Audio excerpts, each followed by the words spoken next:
I've watched you. Sometimes our people disagree with you, but I mean, I understand some of your approach. I mean, sometimes we take a hard bite. It helps us as politicians. Nowadays, when I listen to you, I even panic. Why? Hey, why do you panic? The way you, Papa, you know Papa. Figuratively, he bites as hard as he can. Okay. And of course, when he puts his fangs into you, you certainly feel it. I think it pretty. Watch Johnny's bite.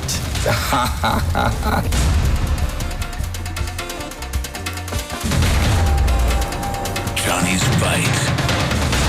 Johnny's Bite on Sunrise. You know, I've watched you. Sometimes our people disagree with you, but I mean, I understand some of your approach. I mean, sometimes we take a hard bite. It helps us as politicians. Nowadays, when I listen to you, I even panic. Why? Hey, why do you panic? The way you, Papa, you know Papa. Figuratively, he bites as hard as he can. Okay. And of course, when he puts his fangs into you, you certainly feel it. I think it pretty. Watch Johnny's bite.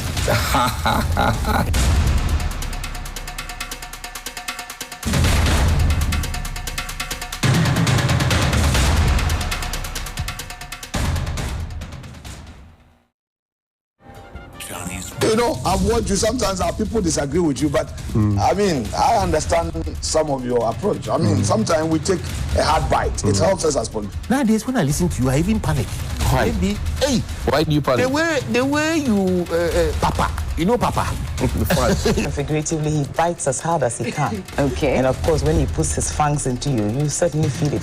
I think it pretty. Watch Johnny's bite.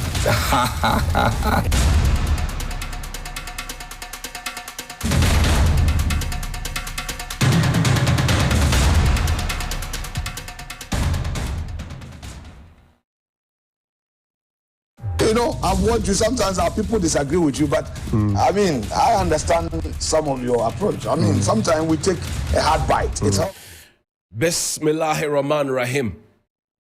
Alhamdulillah Rabbil Alameen. Hasbunallah wa ni'mal wakil.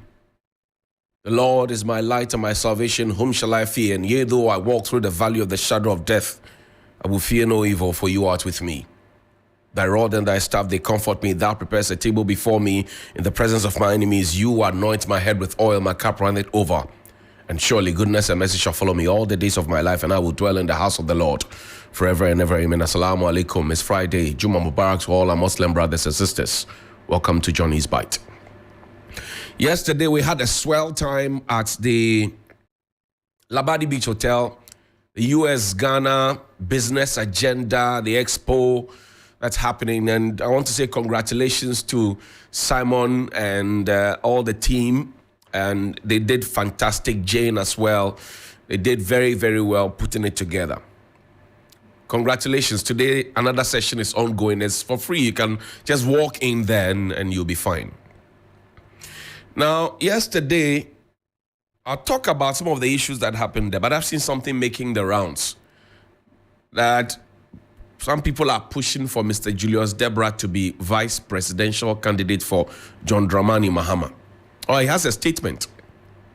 It says, my attention has been drawn to numerous interest groups and individuals mentioning my name as a possible running mate to President Mahama for the 2024 presidential elections. And as much as it is the desire of everyone to advance in whatever cause, please put that thing up for me. In whatever cause they find themselves, I wish to disassociate myself from the sentiments expressed in the media by these groups and individuals. Although such groups and persons might be motivated by genuine trust and belief in my personal capacities, I wish to emphasize that I have expressed no such intention anywhere. I've worked with President Mahama and continue to be a close confidant of his.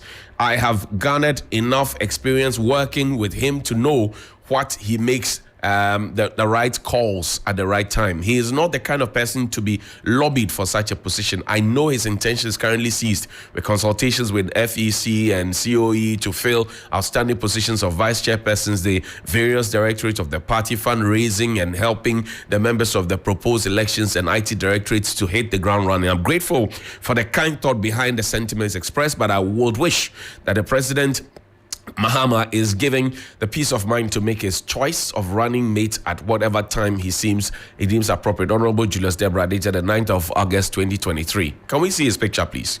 So, former chief of staff, former minister for local government, former member, not member of parliament. He aspired, but he didn't get that role. And he's been also very instrumental. If you go to the eastern region, he has businesses there and around. Show his picture, not me. I'm not Julius Depaah. People think he should be vice president. I don't know what you think, but those who are thinking that he should be vice president, they have a right to think so. The man says, well, leave the one who will choose to make a decision. So now, will those calling for him to be chosen as vice president, will they tone down or will they push forward? I leave it here. Now, I mentioned that yesterday we had an event at Labadi Beach Hotel. And I was going to tell you something. But before that, I want to show you what's on the front page of the Daily Graphic. The Daily Graphic says, search reveals more cash in Cecilia Dapaah's house. The Daily Guide says OSP finds 590,000 US dollars, 2.73 million Ghana cedis in Cecilia Dapaah's house, and is splashed all over. Remember when we broke the story and said more cash was found at Cecilia Dapaah's place? We were called liars. We were called a fake media house. I had friends in MPP who sent it to me. My good friend Richard Ahiagba, who is director of communications, put up a tweet. Shared a tweet. He says TV3 grossly misinformed Ghanaians about the outcome of the OSP search in Madam Cecilia Dapaah's residences. Media houses who were interested in the fact double-checked with the OSP and learned that no substantial amount, listen to the English, no substantial amount was found in the search. Our collective interest in this case is to establish the sources of the money. Therefore, reports must be necessarily factual, devoid of corporate pursuits and the like. There is too much at stake, and it taxes us. So when my good friend Mr. Ahiagba tweet again and apologize, because now the Daily Guide is reporting it. The Daily Graphic is reporting it. And Mr. Ahiagba is not the only one. Mr. Domotri also asked us where we got that information from on Good Evening Ghana. But sometimes I think that people forget that all these institutions and all the offices have people who work there. And we know people, and people know people. So the OSP may say that, well, we have not officially put out a notice to say that the 5 million that is said to be in a Prudential Bank account, all the monies that are being spoken of, 48 million in a Prudential Bank account and all of that, we have not officially put that out. And so don't take it for what it is coming from us. That does not negate the fact that there indeed is. Are you suggesting to me that there isn't any money in the account of Madam Cecilia Dapaah? Is she a woman of straw? Are you making that suggestion really? And you see, the way we will go to the bottom of this matter, it has started with the kinds of conversations and kinds of seeming cover-ups and kind of dismissive attitude that we have put to this matter. For me, unlike the others who say, Madam stole the money, Madam did it, I'm not making those claims. And I will not make them because it will be reckless and irresponsible on my part. What I've been worried about right from day one is how we have been told that the banking sector has been cleaned up and that it is safe for us to keep our monies in the banks and not at home under our beds, under lock and key. And that the Bank of Ghana tells us that money is supposed to be in circulation. And the Bank of Ghana, by its own principle, was out on the street chasing 79 abochi who were doing black market business. And they said they were the ones collapsing the city. Is the way I'm looking at this matter. The 79 abochi, what's the matter? Maybe they should be released. Because if somebody can keep $1 million at home, can keep 590,000 US dollars at home, And I told you about a presidential staffer who had $114,000 at home. Maybe the citizens should also start keeping our monies at home. And let's see what the Bank of Ghana will do about it. Because this is a very dangerous trend. When the bad guys start thinking that big men keep monies at home, they will no longer go and rob the bullion vans and shoot and kill police people. Yesterday, I was with Lois driving from Labadi Beach. We saw one of those Concos they call bullion vans still in operation. Talk Bank of Ghana. That's why you have lost 60.8 billion. And they will not go and shoot the bullion vans. They will come to your homes directly because they know you have opened safes and bullion vans in your rooms, bullion rooms, if there's anything like that. We need to start being responsible and start showing leadership.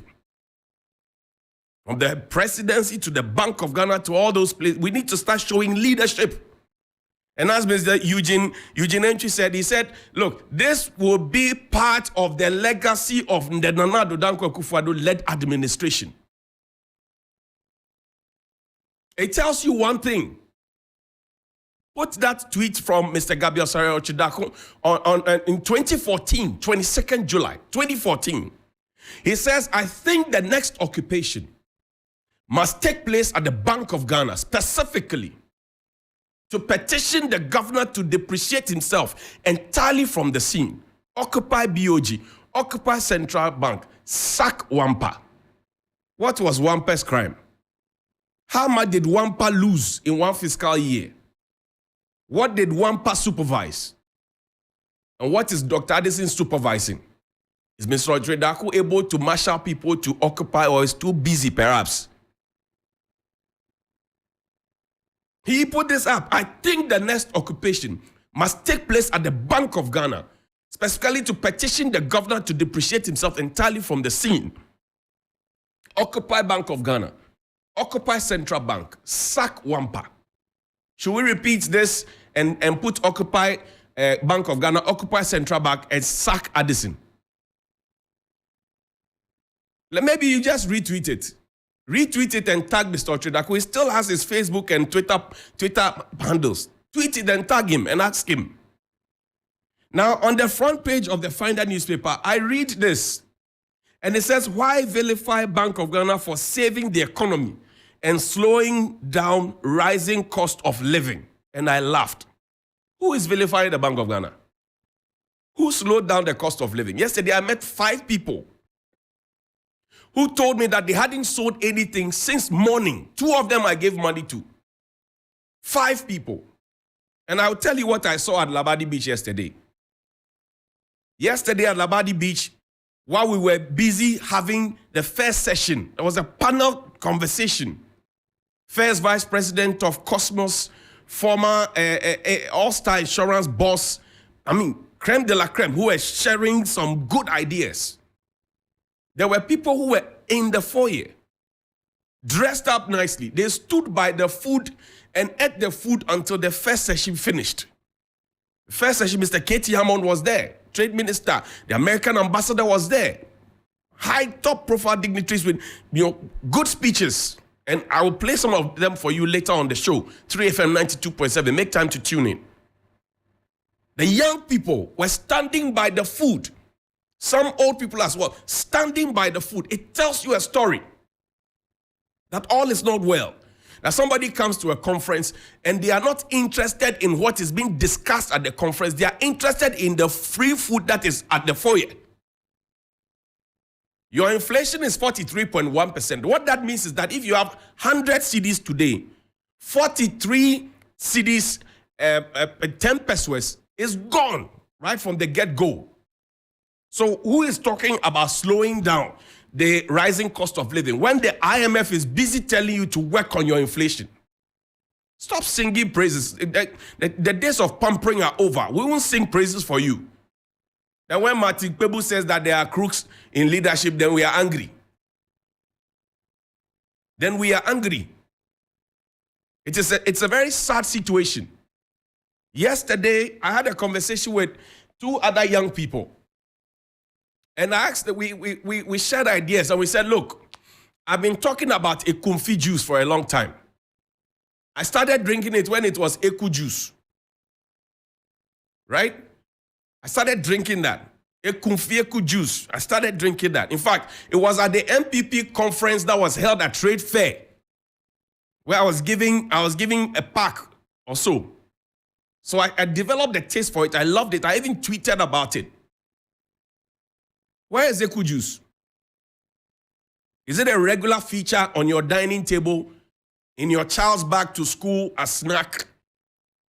Is it in your favorite supermarket, your corner shop? So the questions about, and we always make that noise about agric. We're talking about cocoa production, which is a good thing. Oh, we produce more cocoa. We are a leading producer of cocoa, whatever it is. We talk about it. On a daily basis, do you eat chocolate? But on a daily basis, the children will take Eku juice to school. So if you produce more Eku juice, you will have some more ready cash because you have added value to the pineapple, to the other fruits that will be manufactured. This is a common sense and raw idea I'm giving. But we will pick the cocoa beans as raw as it is and export it, and it will be bought for cheap, and then value will be added onto it and brought to us, and we will spend dollars that perhaps some people have kept in their rooms. We will go and borrow dollars in the name of syndicated loan, whatever it is, to go and bring it back. When we know that we are the very people using galamsey to destroy the cocoa farms. So that if we did Eku juice here and added value to the pineapple, we would not need to bring in fruit juices from outside because we would have satisfied the local demand and would have made some more money. How difficult is that one? So the ease of doing business in Ghana, the question is, are we really ready? People are moving out. Your young people, they are moving out of the country. They are running away from you. We preached change in 2008. We preached change in 2012. We preached change in 2016. Today we have a new set of people who were part of those who preach change to us, preaching change again. What are you changing from? Did the change come or did the change not come? Are you changing your own change? Are you changing your own change? Because you preach change that whoever was running the show did not know what it was about. So we had to change the person to bring you in, to bring change. With the benefit of power for about 7 years, you are now preaching change and a new vision. Boss, who are you? Who are you? Sit and ask yourself, really, who are you? Play the video from race course here in Accra. Play for me. Na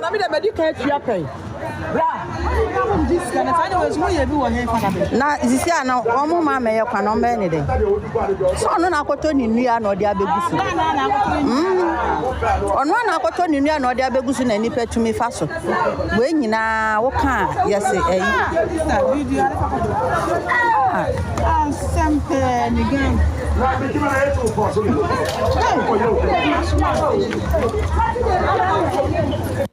So that is Accra. It's not some village. It's Accra, in the heart of Accra. It's a place called Race Course. I'm told this leads into the market. It used to be a road that drivers drove on or through into the market. The rains came, the road caved in. Show the video. I'll speak over it. The rains came and the road caved in. So there was no thoroughfare. And somebody had to go and buy Wawa boards and 2x2 planks to be able to construct that makeshift bridge. Please show the bridge. And each time you cross, he takes 50 pesos from you. He's trying to solve a problem, but he's also profiteering of the irresponsibility of the system. There's a local assembly there, no? There's an MCE there, no? There's a member of parliament there, no? There are chiefs and elders there, no? There are opinion leaders there, no? There are big men and women who live around there, no? But these are the ordinary people. These people are the ones who will queue in the sun to vote. These are the ordinary people we say we want to better their lives and bring change to them. A common thing like road. The woman said in the video that we say we have done year of roads, another year of roads, second year of roads, whatever it is. They say, a quite kitty ways we want to mean. She asked that question. The electorates are becoming smarter and smarter. And yesterday, I'll wrap up on this one. Somebody asked me that if Dr. Kwame Nkrumah, Ghana's first president, Osajifo, with all the power that he had, with all the influence that he had, with all the goodwill and love that he had, if he did half of the things that are being done today, his children, Samia, Sekou, Dr. Francis, and the rest, they would have been billionaires today. If Dr. Kwame Nkrumah had done half the things that are being done to us today, Samia, Sekou, all their siblings, they will be filthy rich. There are people who served in Dr. Kwame Nkrumah's cabinet. What did they have? What did they take? Today, people are grade 3 presidential staffers. What they have and what they can let off, you have no idea. And then you tell me that we are in this together, we are burden sharing. I beg you and who? Good morning. No,